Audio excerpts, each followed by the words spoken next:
JoJo kids Bangla. কবুতর, পিঁপড়ে ও তোতা। অনেক আগের কথা। এক কবুতর ছিল, কিন্তু সে উড়তে পারত না। উড়তে খুব ভয় পেত। সব কবুতর তার উপর খুবই বিরক্ত ছিল। পাশেই এক দুষ্ট তোতা থাকতো। সে সব সময় কবুতরকে খেপাতো। তুমি কত ভীতু, কেমন পাখি তুমি? তুমি তো উঠতেই পারো না। কবুতর চুপচাপ তোতার কথা শুনতো। তোতা প্রতিদিন তাকে বিরক্ত করত এবং কবুতর প্রতিদিন তার বাসায় লুকিয়ে থাকতো। একদিন পিঁপড়ে কবুতরকে দেখলো। পিঁপড়ে বলল, বন্ধু কবুতর, তোমার কি হয়েছে? তুমি এখানে লুকিয়ে আছো কেন? তুমি তো উঠতে পারো, তাহলে এখানে বাসায় কি করছো? কাকে ভয় পাচ্ছো?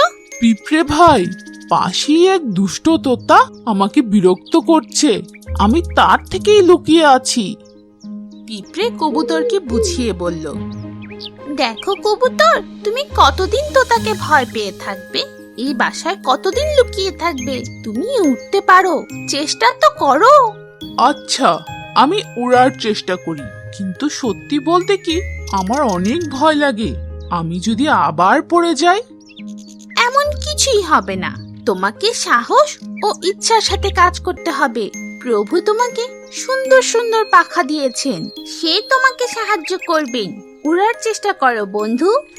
কবুতর উড়ার চেষ্টা করতে লাগলো। উঠতে উঠতে নিচে পড়ে যেতে লাগলো। সে অনেকবার চেষ্টা করলো, কিন্তু প্রতিবারই সে এইভাবে পড়ে যেতে লাগলো। কিন্তু এইভাবে উড়ার চেষ্টা করার কিছু সময় পর সে ভালোভাবে উঠতে লাগলো আর আস্তে আস্তে আরো উঁচুতে উঠতে লাগলো। তার খুব ভালো লাগছিল এবং সে নিজেকে বলতে লাগলো, আরে আমি তো উঠছি, আমি তো এমনি এমনি ভয় পেতাম। আজকে পিঁপড়ের পরামর্শের কারণে আমি উঠতে পারছি। সেই আমাকে সাহস দিয়েছে, সেই আমার আসল বন্ধু। তোতা যখন কবুতরকে উঠতে দেখলো, তখন সে আর তাকে বিরক্ত করতো না। কবুতর ও পিঁপড়ে খুব ভালো বন্ধু হয়ে গেল এবং প্রতিদিন দেখা করত এবং অনেক খুশি থাকতো। কবুতরকে এরপর কেউ কিছু বলার সাহস করেনি। সে মজা করে ভয় না পেয়ে তার ভয় কাটিয়ে আনন্দে থাকতে লাগলো। ভাল্লুকের সমস্যা। এক অনেক ঘন জঙ্গলে এক বড় বিশাল ভাল্লুক থাকতো। একদিন তার স্বাস্থ্য নিয়ে তার খুব চিন্তা হতে লাগলো। আমি কত মোটা, আমি না ভালোভাবে চলতে পারি না দৌড়াতে পারি, আমি কি করি? একদিন ভাল্লুক খরগোশ ও বানরকে একসাথে দেখলো এবং সেখানেও গেল। বানর, আমিও তোমাদের সাথে খেলতে চাই। হ্যাঁ হ্যাঁ ভাল্লুক ভাই, আসো আমরা খেলি। সবাই খেলতে লাগলো। হঠাৎ ভাল্লুক গাছে মৌমাছির চাক দেখতে পেল। তার লোভ হয়ে গেল। সে গাছে উঠল এবং তার ওজনের কারণে জোরে নিচে পড়ে গেল। হা, ভাল্লুক ভাই, তুমি কোথাও ব্যথা পাওনি তো? আরে তুমি এত মোটা, গাছে উঠতে চাও কেন? না না বন্ধুরা, সব আমার ওজনের কারণে। সবাই আমাকে অনেক খেপায়। এখন খাবারই খাবো না, তাহলেই তো আমার ওজন কমে যাবে। তখন খরগোশ বলল, আরে না না ভাল্লুক ভাই, যদি তুমি না খাও তাহলে তোমার শরীরে শক্তি থাকবে না। এর জন্য তোমার অনেক সমস্যা হবে, তুমি খুব দুর্বল হয়ে যাবে। ভাল্লুক বুঝতে পেরেছিল যে তার ওজন কমাতেই হবে। ভাল্লুক কয়েকদিন কিছুই খেলো না। সে অনেক দুর্বল হয়ে গেল, তার শরীরের শক্তি কমে গেল। একদিন এক সিংহ সেখানে আসলো। সব প্রাণী পালাচ্ছিল, কিন্তু ভাল্লুক পালাতেই পারছিল না। আরে খরগোশ, বানর, আমাকে বাঁচাও, আমি পালাতে পারছি না, আমার শরীরে একটুও শক্তি নেই। বানর ও খরগোশ অন্য প্রাণীদের সাহায্য নিল এবং সিংহকে তাড়িয়ে দিল। বন্ধুরা, আমাকে বাঁচানোর জন্য তোমাদের অনেক অনেক ধন্যবাদ। এখন আমি বুঝতে পেরেছি যে খাবার না খেয়ে কিছুই হবে না। আজকে তোমরা সবাই না থাকলে হয়তো আমি বাঁচতেই পারতাম না। আমাকে মাফ করে দাও। সব প্রাণীরা মিলে ভাল্লুকের অনেক সেবা করলো এবং ভাল্লুক খুব তাড়াতাড়ি আগের মতো হয়ে গেল এবং সবাই মিলেমিশে থাকতে লাগলো। সারস ও ময়ূর। এক অনেক ঘন জঙ্গলে এক সুন্দর ময়ূর থাকতো, কিন্তু সে তার পেখম নিয়ে অনেক অহংকার করত। একদিন ময়ূর পুকুরের পাশে ঘুরে বেড়াচ্ছিল। সেখানে কবুতর, তোতা ও অন্যান্য পাখি সবাই ছিল। একজন ময়ূরকে বলল, তোমার পেখম অনেক সুন্দর। তোতা বলল, যদি এমন সুন্দর পেখম আমাদেরও থাকতো। কবুতর বলল, ময়ূর, তুমি অনেক ভাগ্যবান যে প্রভু তোমাকে এমন সুন্দর রং বেরঙের পেখম দিয়েছে। ময়ূর নিজেকে নিয়ে অনেক অহংকার করত এবং নিজের প্রশংসা শুনতে সে অভ্যস্ত ছিল। ময়ূর বলল, হ্যাঁ, আমি জানি আমার পেখম অনেক সুন্দর। আমি প্রভুর বানানো সব থেকে সুন্দর পাখি। তোমাদের সবার তো পচা পেখম, কেউ পছন্দ করে না। ময়ূরের এমন কথা শুনে সব পাখিরা অনেক কষ্ট পেল।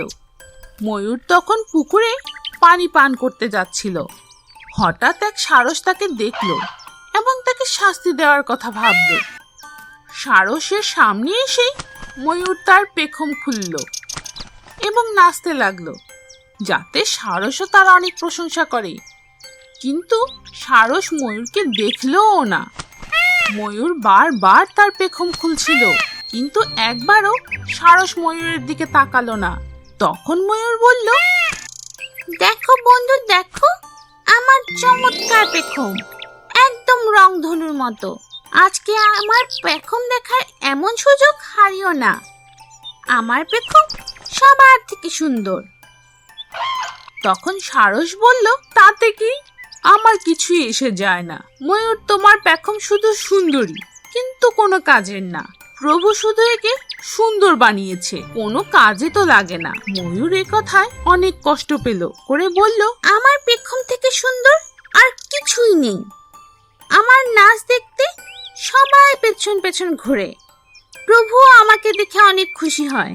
হ্যাঁ, হবে হয়তো, আমার কিছু যায় আসে না। তোমার পেখম কোনো কাজের না। তখন ময়ূর আরো রাগ করে বলল, তোমার পেখম তো অনেক খারাপ ও পচা। হ্যাঁ, আমি জানি যে আমার পেখম অনেক খারাপ, কিন্তু অনেক কাজের। আমি যেখানে ইচ্ছা আমার পেখমের সাহায্যে উড়ে যেতে পারি, আকাশে উঠতে পারি, যে কারোর সাথে যখন ইচ্ছা দেখা করতে পারি। নিজের পেখম সুন্দরের কারণে তোমার অনেক অহংকার হয়, কিন্তু সত্যি বলতে তোমার পেখমের ওপর আমার কোনো কৌতূহল নেই। তার এমন অপমান দেখে ময়ূরের অনেক খারাপ লাগলো, কিন্তু সে বুঝতে পারল যে সুন্দর হওয়ার কারণেই পেখমের কোনো লাভ নেই। প্রভুর দেয়া জিনিসে এত অহংকার করতে হয় না। যখন সারস সেখান থেকে উড়ে গেল, তখন পাখি বলল, ময়ূর, তুমি অনেক ভালো।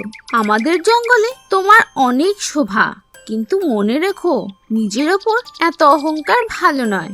ময়ূর তার ভুল বুঝতে পারল। বুড়ো কাক ও প্রজাপতি। এক গাছে এক বুড়ো কাক থাকতো। কাক দিনের বেলা তার বাসায় আরাম করে ঘুমোতো।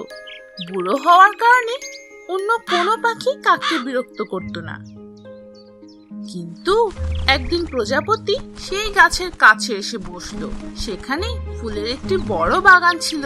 প্রজাপতি অনেক সুন্দর গান গাইতো, কিন্তু বুড়ো হওয়ার কারণে কাক প্রজাপতির গান একদম পছন্দ করতো না। কাক প্রজাপতিকে অনেক বারণ করতো। শোনো প্রজাপতি, তুমি এই গান গেও না, আমার ঘুমে অনেক সমস্যা হয়। আর তোমার এইভাবে জোরে জোরে চিৎকার করে গান গাওয়া আমার পছন্দ না। তাহলে তুমি অন্য কোথাও গিয়ে ঘুমাও। আমার গান গাওয়া অনেক ভালো লাগে, আর এখানে বাগানও আছে। ফুলের আশেপাশেই থাকি আর গান গাই, এতে তোমার তো কোনো সমস্যা হওয়ার কথা নয়। কাক অনেকবার বলার পরও প্রজাপতি তার কথা শুনল না। একদিন কাক এক উপায় বের করলো। সে অনেক ভালোভাবে প্রজাপতিকে তার ঘরে ডাকলো। শোনো প্রজাপতি, এখন তো আমরা বন্ধু, প্রতিদিন তোমার গান শুনি। বুড়ো হয়ে গেছি, তাই কোথাও যেতেও পারি না। আজ আমার কাছে অনেক খাবার আছে, আজ তুমি আমার এখানে দাওয়াতে আসতে পারো। সত্যি? তাই আমি তোমার বাসার দাওয়াতে অবশ্যই আসবো। বিকেলে প্রজাপতি কাকের বাসায় দাওয়াতে গেল। প্রজাপতি খুব খুশি হয়েছিল। তখন কাক তাকে বলল, তোমাকে স্বাগতম। তুমি তো জানো আমার অনেক বয়স হয়েছে, কোথাও যাই না, তাই তোমার গানের কারণে অনেক বিরক্ত হতাম। কিন্তু প্রতিদিন তোমার গান শুনি, তাই তোমার গান অনেক ভালো লাগে। তুমি কি আজ গান গেয়ে শোনাবে? আমার বাসায় এসেছো, কিছু তো গেয়ে শোনাও। প্রজাপতি খুব খুশি হলো এবং গান গাইতে লাগলো। গান গাইতে গাইতে যখনই প্রজাপতি ক্লান্ত হয়ে ঘুমিয়ে পড়লো, তখনই কাক বলল, আমি তো শুনতে পাচ্ছি না, আমার কাছে এসে গাও। প্রজাপতি কাকের কাছে এসে আবার গাইতে লাগলো।